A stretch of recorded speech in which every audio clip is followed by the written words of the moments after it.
YouTube has been around for almost 2 decades now. And in those 19 years, there has been a lot of content that has been uploaded on the platform. A lot of them really, really good, while a large portion of those videos are very questionable. And ever since the forsaken year of 2016, where the trend of internet trends has taken a rise, there has always been a side of YouTube filled with fake videos. Faking videos has become the norm on YouTube. It seems as though every few months or so, a beloved creator with a massive audience is exposed for faking a video or faking multiple videos in one way or another. Everyone on the platform then proceeds to make a video on them, further exposing the fact that he or she has been faking their videos to more and more people. And in some cases, they also make up some really false accusations about said creator to get more and more views, thus making more money based on the downfall of another creator's career and possibly their livelihood. But this train track is CGI, these bus wheels are CGI, this explosion is fake, this shredder is CGI, this car is digitally lifted, this pit is fake, this guy is fake, this raccoon is a paid actor. They all then justify these actions with statements such as they shouldn't have been faking videos in the first place, or everyone is hating on them and making videos on them, so will I. But realistically, half of those creators don't even care about whether the videos are faked or not, but do it because it's a trendy topic and they know that it'll make them money. While we are on the topic of fake videos, I think it's necessary to look at the type of fake videos that we have. The first type of fake videos that we'll look at is based on challenges. There is a large niche on YouTube focused on challenges, completing seemingly impossible tasks or attempting to own or break world records, so on and so forth. Large creators in this space mainly consist of the likes of the Stoke Twins, Brent Rivera, Unspeakable, Eric, and of course the biggest of them all, Mr. Beast himself. These videos mainly consist on either doing what should be a very hard and impossible task, doing it yourself, or as Jimmy does it, provide it as a challenge for other people to complete for a grand prize. And while half of these creators will insist that their videos are not fake, it wouldn't come as a surprise if all of them were exposed for faking their videos at some points during their careers. I mean, Eric has already been exposed, so you know we take him out the picture, like he's already been exposed for faking videos. Not to say that every video from all these creators were faked, because realistically we don't know for sure which ones are faked and which ones are real. But some of them just look outlandishly and ridiculously impossible that it becomes quite obvious that they are fake. The main issue with these videos and why a lot of them are fake is because with these creators, there is always a constant need to top the previous video, to go bigger and bigger, and there's nothing wrong with consistently wanting to make better videos, but it gets to a point where they'll hit a ceiling in terms of what they are actually capable of doing with all their money and all the resources that they have. So they shamefully start deceiving their audience as a means to get more views, get more money, and more fame. Another form of faking videos is the fake prank niche. As mentioned in the intro, since the year of 2016, there has been a rise in pranking videos and content that has people pranking others. Help me!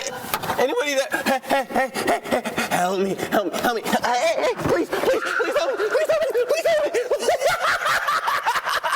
And while it ain't as popular as it was back in 2016, there is still a large number of people doing pranks on the platform as a means to make content. Almost every, if not every, pranking channel on YouTube fakes their videos, whether it's the very popular gold digger pranks, the couples pranking each other, or the now obviously fake horror pranking content. It is well documented that almost nobody does authentic content when it comes to prank videos anymore. And I say anymore because, believe it or not, there was a time on YouTube where pranks were actually real. Back in the aforementioned 2016 era, when the trend really began to take off, almost everyone on the entire platform was doing pranks. You couldn't go on YouTube without being recommended a prank video because of how popular they had been at the time. It didn't matter what prank you were particularly doing. If your video had a prank in it, it was expected to go viral. And because there were so many people doing the same thing all at the same time, it forced a lot of creators to be really creative with the way that they do their pranks and the type of pranks that they do. The ideas that they come up with really mattered, because you couldn't just copy the next person, because probably hundreds of creators have already done the same thing. I got eyes on the target. He's wearing a gold watch.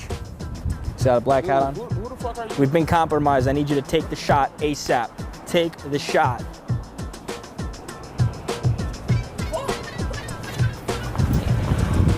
So for those that devoted their channel to only making pranks and nothing else, there was naturally a lot of competition within the niche. And for anybody who is in a very competitive niche, you have to make videos that stand out above everyone else. And that is what everyone else was doing, which made it very, very difficult. This created a space where everyone tried to one-up the other by making bigger, better, and more funnier videos, until everyone, though not all at the same time, had reached a ceiling in terms of what they are actually capable of doing, or what was in their range to do. Plus, you can't force something that is meant to be authentic and completely natural, and in some cases dependent on someone else who you haven't met before's reaction. This, plus coupled with the fact that a majority of these pranks were being done on other people instead of the people that they knew, meant that you can't really get the reaction that you wanted, needed, or at least hoped for.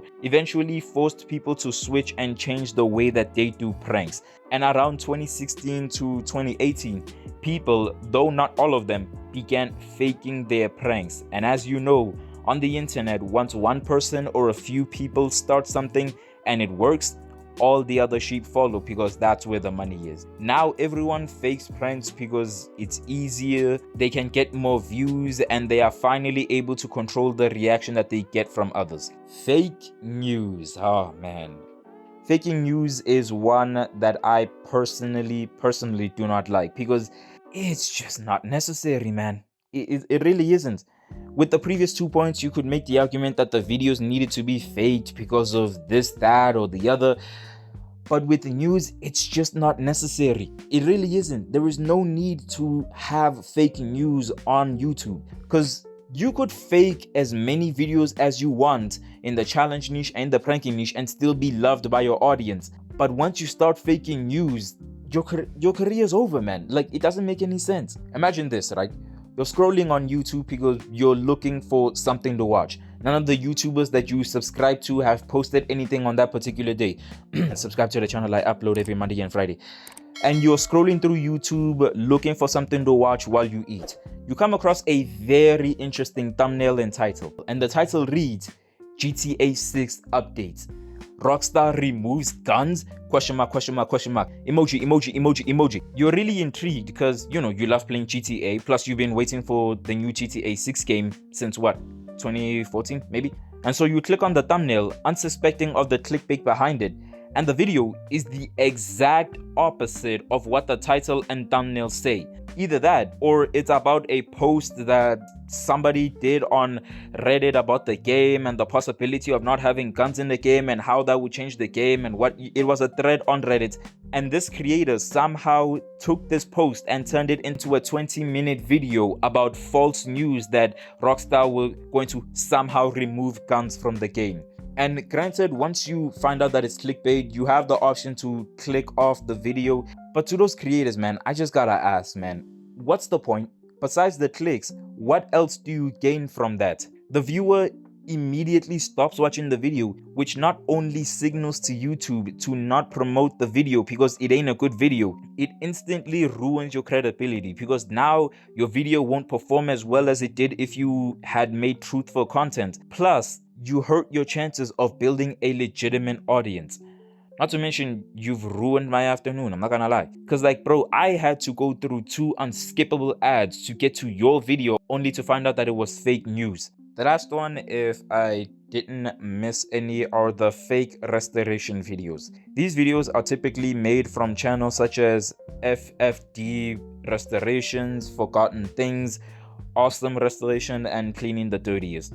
What these channels will do is that they will find items that have been badly damaged, destroyed, or in some cases show extreme signs of rusting, and their job is to fix these items for content and restore them back into their peak physical condition. However, if you didn't get the memo of the video by now, a lot of these videos that you see are actually fake, because in some cases what these creators will do is that they will take the object, car, or whatever it is, destroy it themselves so that they have the chance to put it back together for the video. They will use things such as acid to rust metal, or make something extremely dirty to have the chance to clean it again for the video. This is how a lot of them come out with multiple videos per week, sometimes even every day or every other day. However, these videos aren't the problem. In fact, a lot of them are still very satisfying, and I have enjoyed watching a couple of them myself. They are pretty enjoyable, plus they're not